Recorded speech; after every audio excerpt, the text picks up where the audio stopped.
We just love to start with this kind of videos. The soldiers of the Ukrainian 82nd Air Assault Brigade sent their regards from Vovchansk in the Kharkiv region. The Warthog Defense community supported them with many drones, anti-drone jammers, and tactical equipment.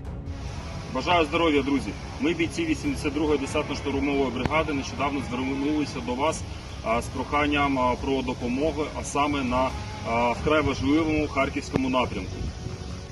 За досить короткий час ви допомогли зібрати кошти на придбання дронів, засобів РЕБу, тактичне спорядження для боротьби з окупантом. Ми хочемо подякувати Ukraine Aid Operations, YouTube каналу Warthog Defense, YouTube каналу Combat Veteran Reacts та всім Twitter каналам, які підтримують нас на харківському напряму. Air raid sirens are blaring in Novorossiysk. Black Sea Fleet was moved to the port here from occupied Crimea, and a giant oil refinery is also nearby. Images of the Avant-Garde ferry in the Kerch port, which was hit with ATAC mess. It can be seen that the starboard side of the vessel has collapsed. Last night's strikes in Crimea are more important than you may think, and they make it clear that Ukraine has a plan that they have been working on for years. They started with the truck attack, which knocked out sections of road and rail for months. Next, there was an attack on the bridge supports, causing structural damage. These attacks left the rail bridge nearly unusable for logistics, which forced Russia into using ferries for heavy logistics. Ukraine has had a long-term strike campaign with both missiles and USVs aimed at taking out the Rapucha-class landing ships that were handling many of the ferrying activities. Which brings us to last night. There are reportedly only 3 rail ferries in the Black Sea. From reports, it seems the Conroe trader has more than just shrapnel damage. The General Staff of ZSU went to the trouble of providing satellite images to show the damage.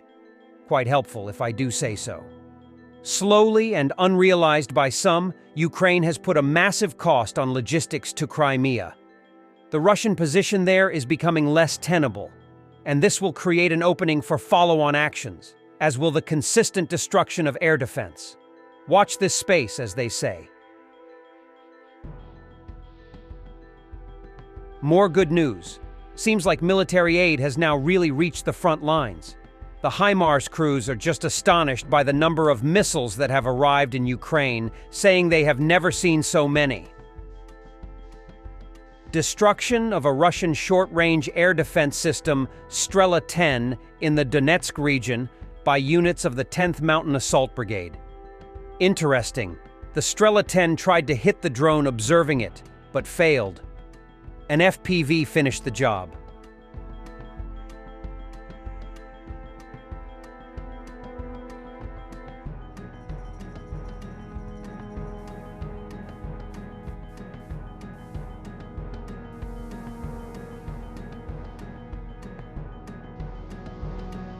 Another T-90 worth several $1 million was destroyed by a $500 drone. A Russian tank drove into a crater from a Russian KAB and was unable to leave. The tank crew began to run away, but Ukrainian kamikaze drone caught up with them. Then we burned the tank so that the enemy could not pull it out. The Strike Drones Company of the 47th Separate Mechanized Brigade, Magura. Avdiivka direction.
Drones have been spotted in Russia's Tatarstan, according to Russian Telegram channels.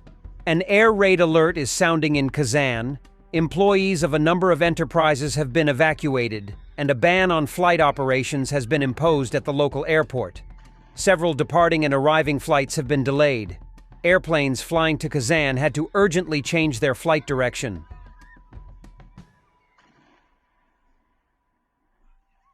Putin's dacha house in Altai is partially burned. A building at Putin's dacha in the Altai Republic is on fire.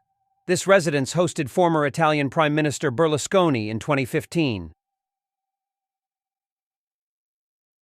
Sweden will send its only two and currently active Saab 340 ASC 890 airborne early warning and control aircraft to Ukraine in the largest military package yet, worth $125 billion.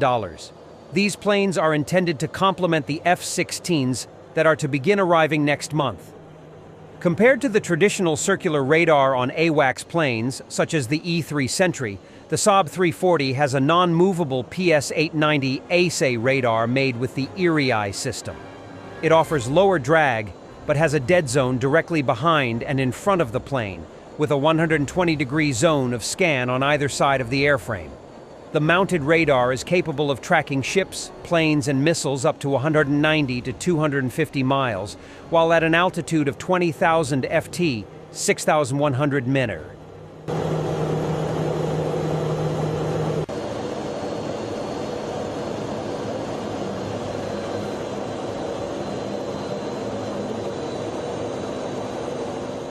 For the end, North Korea launched a barrage of 18 KN-25 missiles. It appears that the video cuts out right as half of them start veering off course.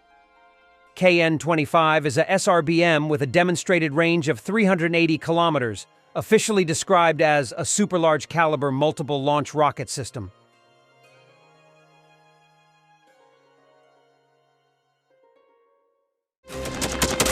Thanks for watching, and don't forget to subscribe. Also, if you want to support Warthog Defense, please become our member and get early access to new videos, exclusive members-only videos, and become administrator in comment section. The membership link is in the description. Rescues every day. We had a guy last week at 6 rescues in 6 days. You know, he's doing the job every day.